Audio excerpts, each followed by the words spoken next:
Assalamualaikum warahmatullahi wabarakatuh. Salam sejahtera untuk kita semuanya.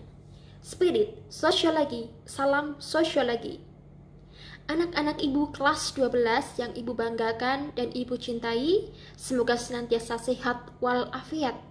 Di masa pandemi seperti saat ini, silahkan untuk selalu menjaga imunitas tubuh agar terhindar dari paparan COVID-19.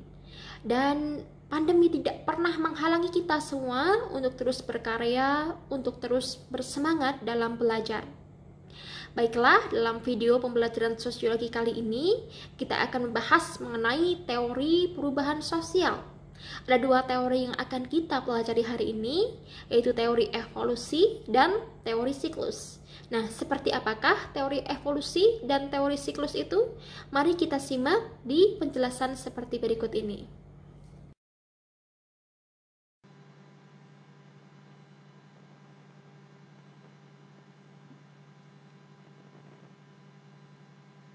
Teori perubahan sosial. Teori perubahan sosial yang pertama kita bahas adalah teori siklus. Bisa kita lihat arah perubahannya berupa garis yang mengalami pengulangan, ya. Ini arah perubahannya. Dari masyarakat primitif, tradisional, modern, atau bahkan masyarakat industri. Ya, akan mengalami perubahan yang berulang, di mana masyarakat yang sudah sangat maju, sangat mungkin mengalami suatu kemunduran atau kematian. Inilah inti dari teori siklus. Dilansir dari buku pengantar ringkas sosiologi 2020 karya LDM Setiadi, teori ini menggambarkan bahwa perubahan sosial bagaikan roda yang terus-menerus berputar. Ini berarti bahwa perputaran zaman sebagai sesuatu yang tidak bisa dielakkan.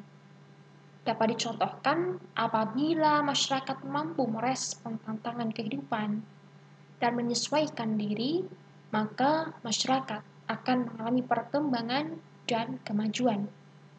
Namun sebaliknya, apabila masyarakat tidak mampu merespon tantangan kehidupan dan menyesuaikan diri, maka sangat mungkin masyarakat akan mengalami kemunduran atau kematian.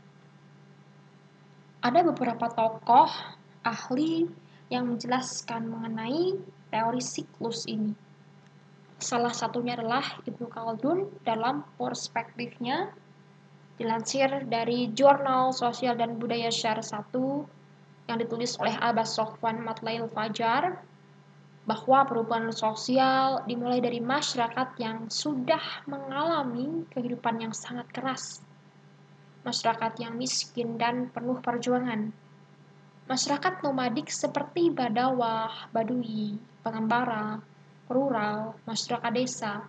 Mereka ialah organisasi sosial masyarakat yang awal mula ada terbentuk. Masyarakat-masyarakat ini sebenarnya sudah mampu memenuhi kebutuhan primer. Namun, setelah kebutuhan mendasar atau primer ini terpenuhi, mulai muncul keinginan untuk mencari kemewahan hidup yang lebih enak, ya, nyaman. Maka berlangsunglah mobilitas sosial seperti urbanisasi. Namun, keadaan sosial di kota atau perkotaan justru membentuk kecenderungan untuk bertindak lebih atau korup. Nah, keinginan hidup dengan makmur dan terbebas dari kesusahan, ya, kesusahan hidup, maka membuat masyarakat ini berusaha dengan keras untuk mewujudkan cita-cita mereka dengan perjuangan yang keras tadi. Ketika impian ini tercapai, maka muncullah suatu peradaban baru yang lebih maju. Namun perlu diketahui bahwa munculnya suatu peradaban baru akan disertai dengan kemunduran suatu peradaban. Tahap-tahap tadi kemudian terus-menerus berulang, seterusnya sampai kemudian teori ini yang dikenal sebagai teori siklus. Selain Ibnu Khaldun, ada juga Toynbee. Poin B, menganalisis perubahan sosial dalam sebuah komunitas yang besar, yaitu peradaban, di mana peradaban muncul sebagai tanggapan atas tantangan. Dapat dimisahkan peradaban Mesir yang muncul sebagai tanggapan yang memadai dari adanya tantangan dari lembah Sungai Nil, dan peradaban lain pun kemudian muncul karena tantangan konflik antar kelompok. Demikian tadi untuk teori siklus. Sekarang untuk teori evolusi. Kita bisa melihat arah perubahannya linear seperti ini. Garis lurus menuju ke atas dari masyarakat primitif, tradisional, modern, atau bahkan masyarakat industri. Salah satu tokoh yang membahas mengenai teori evolusi adalah Alex Inkeles. Alex Inkeles menjelaskan teori evolusi dalam 3 bentuk atau 3 tahap. Ada unilinear, universal, dan multilinear. Lalu, apa saja perbedaannya?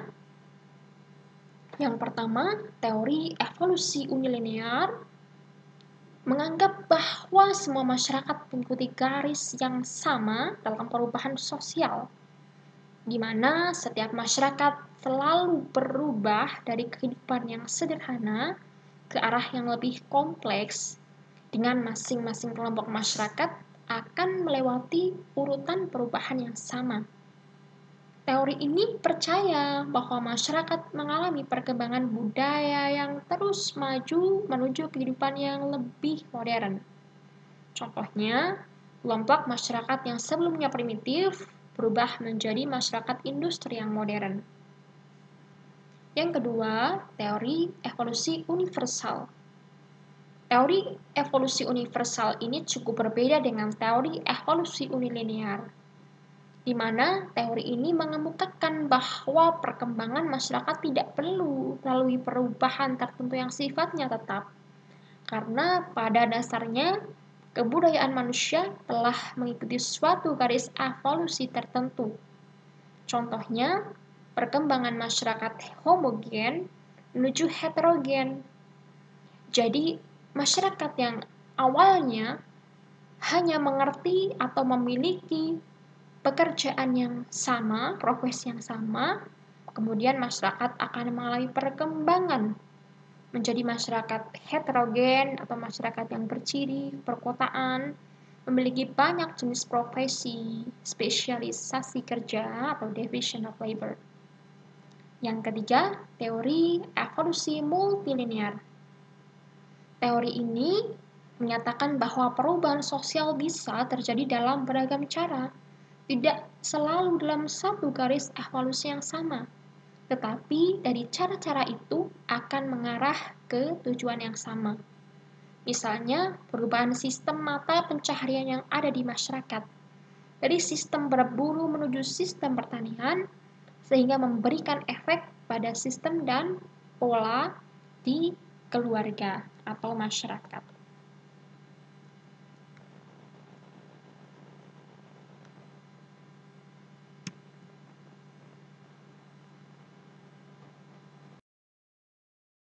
Baiklah anak-anak ibu, demikian tadi penjelasan mengenai teori evolusi dan teori siklus. Semoga bisa dipahami dan sampai jumpa di video pembelajaran sosiologi berikutnya. Spirit sosiologi, salam sosiologi, sekian dari ibu. Wassalamualaikum warahmatullahi wabarakatuh.